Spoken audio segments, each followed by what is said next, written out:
The Call of Cthulhu, found among the papers of the late Francis Wayland Thurston of Boston.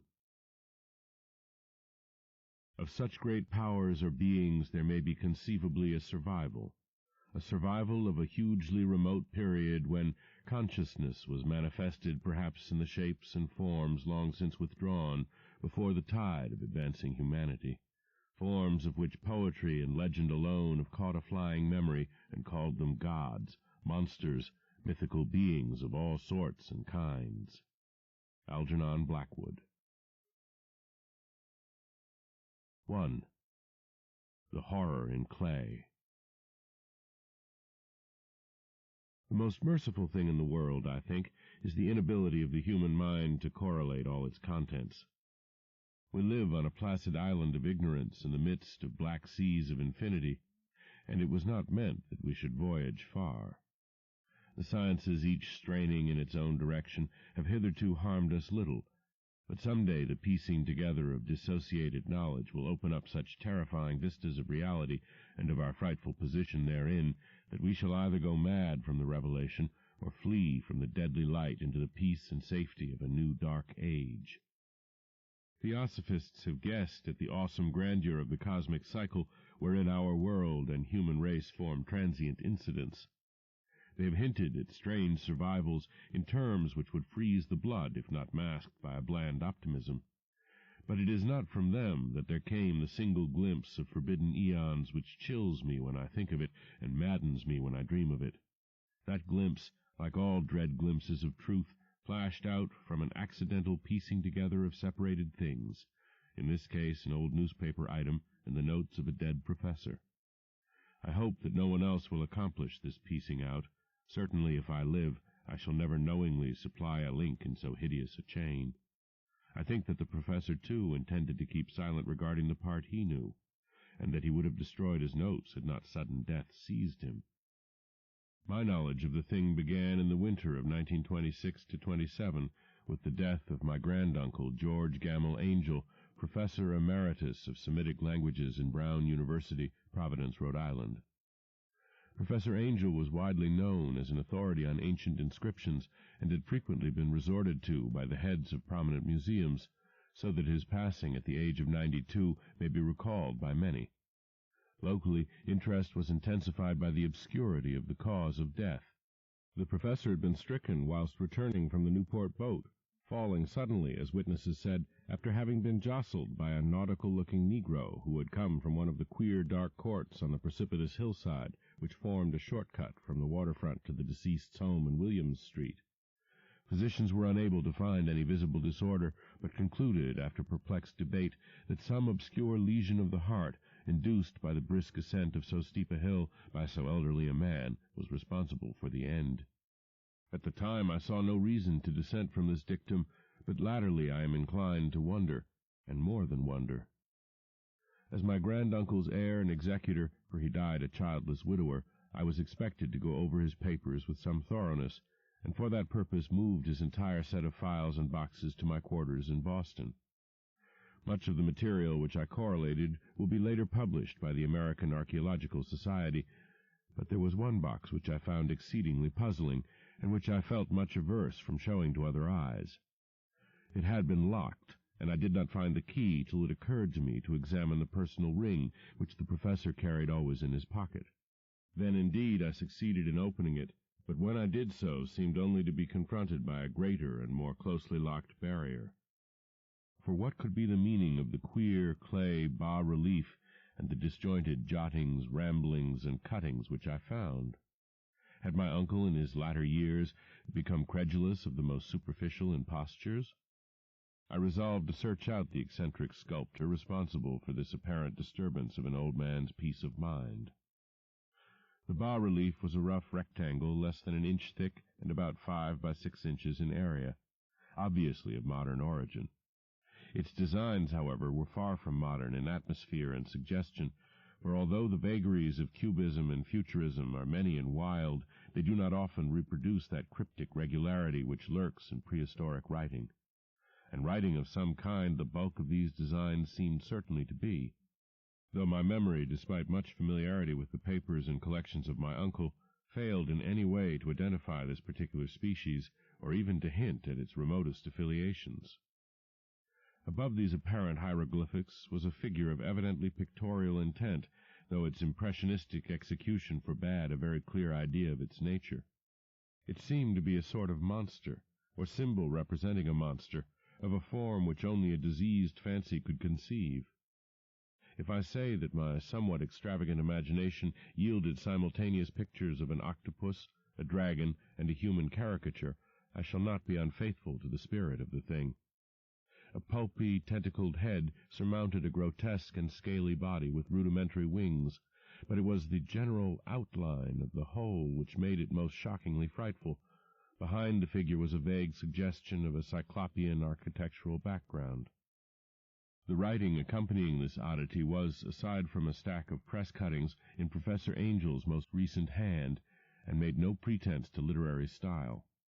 What seemed to be the main document was headed Cthulhu Cult, in characters painstakingly printed to avoid the erroneous reading of a word so unheard of. The manuscript was divided into two sections, the first of which was headed 1925, Dream and Dream Work of H.A. Wilcox, 7 Thomas Street, Providence, Rhode Island, and the second, Narrative of Inspector John R. Legrasse, 121 Bienville Street, New Orleans, Louisiana. At 1908 AAS meeting, notes on same, and Professor Webb's account. The other manuscript papers were all brief notes, some of them accounts of the queer dreams of different persons, some of them citations from theosophical books and magazines, notably W. Scott Eliot's Atlantis and the Lost Lemuria, and the rest comments on long-surviving secret societies and hidden cults, with references to passages in such mythological and anthropological source books as Fraser's Golden Bough and Miss Murray's Witch Cult in Western Europe. The cuttings largely alluded to outre mental illnesses and outbreaks of group folly or mania in the spring of 1925. The first half of the principal manuscript told a very peculiar tale. It appears that on March 1, 1925, a thin, dark young man of neurotic and excited aspect had called upon Professor Angel, bearing the singular clay bas-relief, which was then exceedingly damp and fresh. His card bore the name of Henry Anthony Wilcox, and my uncle had recognized him as the youngest son of an excellent family slightly known to him, who had latterly been studying sculpture at the Rhode Island School of Design and living alone at the Fleur-de-Lis building near that institution.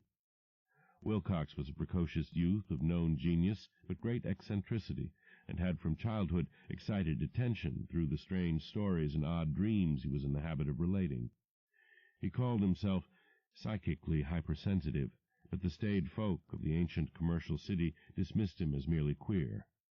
Never mingling much with his kind, he had dropped gradually from social visibility, and was now known only to a small group of aesthetes from other towns. Even the Providence Art Club, anxious to preserve its conservatism, had found him quite hopeless. On the occasion of the visit, ran the professor's manuscript, the sculptor abruptly asked for the benefit of his host's archaeological knowledge in identifying the hieroglyphics on the bas-relief. He spoke in a dreamy, stilted manner which suggested pose and alienated sympathy, and my uncle showed some sharpness in replying, for the conspicuous freshness of the tablet implied kinship with anything but archaeology. Young Wilcox's rejoinder, which impressed my uncle enough to make him recall and record it verbatim, was of a fantastically poetic cast, which must have typified his whole conversation, and which I have since found highly characteristic of him. He said, "It is new indeed, for I made it last night in a dream of strange cities, and dreams are older than brooding Tyre, or the contemplative Sphinx, or garden-girdled Babylon." It was then that he began that rambling tale which suddenly played upon a sleeping memory and won the fevered interest of my uncle. There had been a slight earthquake tremor the night before, the most considerable felt in New England for some years, and Wilcox's imagination had been keenly affected. Upon retiring, he had had an unprecedented dream of great cyclopean cities, of Titan blocks and sky-flung monoliths, all dripping with green ooze and sinister with latent horror. Hieroglyphics had covered the walls and pillars, and from some undetermined point below had come a voice that was not a voice, a chaotic sensation which only fancy would transmute into sound, but which he attempted to render by the almost unpronounceable jumble of letters, Cthulhu Fatagan. This verbal jumble was the key to the recollection which excited and disturbed Professor Angel. He questioned the sculptor with scientific minuteness, and studied with almost frantic intensity the bas-relief on which the youth had found himself working, chilled and clad only in his night-clothes, when waking had stolen bewilderingly over him. My uncle blamed his old age, Wilcox afterward said, for his slowness in recognizing both hieroglyphics and pictorial design. Many of his questions seemed highly out of place to his visitor, especially those which tried to connect the latter with strange cults or societies, and Wilcox could not understand the repeated promises of silence which he was offered in exchange for an admission of membership in some widespread mystical or paganly religious body. When Professor Angel became convinced that the sculptor was indeed ignorant of any cult or system of cryptic lore, he besieged his visitor with demands for future reports of dreams. This bore regular fruit, for after the first interview the manuscript records daily calls of the young man, during which he related startling fragments of nocturnal imagery whose burden was always some terrible cyclopean vista of dark and dripping stone, with a subterrene voice or intelligence shouting monotonously in enigmatical sense-impacts, uninscribable save as gibberish.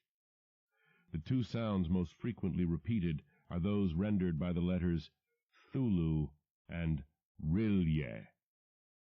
On March 23rd, the manuscript continued, Wilcox failed to appear, and inquiries at his quarters revealed that he had been stricken with an obscure sort of fever and taken to the home of his family in Waterman Street. He had cried out in the night, arousing several other artists in the building, and had manifested since then only alternations of unconsciousness and delirium.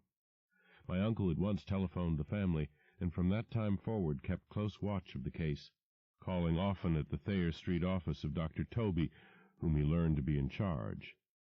The youth's febrile mind, apparently, was dwelling on strange things, and the doctor shuddered now and then as he spoke of them. They included not only a repetition of what he had formerly dreamed, but touched wildly on a gigantic thing miles high which walked or lumbered about.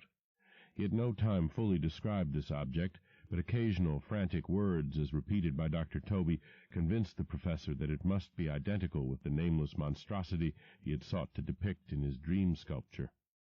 Reference to this object, the doctor added, was invariably a prelude to the young man's subsidence into lethargy. His temperature, oddly enough, was not greatly above normal, but his whole condition was otherwise such as to suggest true fever rather than mental disorder. On April 2nd, at about 3 p.m., every trace of Wilcox's malady suddenly ceased. He sat upright in bed, astonished to find himself at home, and completely ignorant of what had happened in dream or reality since the night of March 22nd. Pronounced well by his physician, he returned to his quarters in 3 days. But to Professor Angel he was of no further assistance. All traces of strange dreaming had vanished with his recovery, and my uncle kept no record of his night thoughts after a week of pointless and irrelevant accounts of thoroughly usual visions. Here the first part of the manuscript ended, but references to certain of the scattered notes gave me much material for thought, so much, in fact, that only the ingrained skepticism then forming my philosophy can account for my continued distrust of the artist. The notes in question were those descriptive of the dreams of various persons covering the same period as that in which young Wilcox had had his strange visitations. My uncle, it seems, had quickly instituted a prodigiously far-flung body of inquiries amongst nearly all the friends whom he could question without impertinence, asking for nightly reports of their dreams and the dates of any notable visions for some time past. The reception of his request seems to have been varied, but he must, at the very least, have received more responses than any ordinary man could have handled without a secretary. This original correspondence was not preserved, but his notes formed a thorough and really significant digest. Average people in society and business, New England's traditional salt of the earth, gave an almost completely negative result, though scattered cases of uneasy but formless nocturnal impressions appeared here and there, always between March 23rd and April 2nd, the period of young Wilcox's delirium. Scientific men were little more affected, though 4 cases of vague descriptions suggest fugitive glimpses of strange landscapes, and in one case there is mentioned a dread of something abnormal. It was from the artists and poets that the pertinent answers came, and I know that panic would have broken loose had they been able to compare notes. As it was, lacking their original letters, I half suspected the compiler of having asked leading questions, or of having edited the correspondence in corroboration of what he had latently resolved to see. That is why I continued to feel that Wilcox, somehow cognizant of the old data which my uncle had possessed, had been imposing on the veteran scientist. These responses from aesthetes told a disturbing tale. From February 28th to April 2nd, a large proportion of them had dreamed very bizarre things, the intensity of the dreams being immeasurably the stronger during the period of the sculptor's delirium. Over a fourth of those who reported anything reported scenes and half-sounds not unlike those which Wilcox had described, and some of the dreamers confessed acute fear of the gigantic nameless thing visible toward the last. One case, which the note describes with emphasis, was very sad. The subject, a widely known architect with leanings toward theosophy and occultism, went violently insane on the date of young Wilcox's seizure, and expired several months later after incessant screamings to be saved from some escaped denizen of hell. Had my uncle referred to these cases by name instead of merely by number, I should have attempted some corroboration and personal investigation, but as it was, I succeeded in tracing down only a few. All of these, however, bore out the notes in full.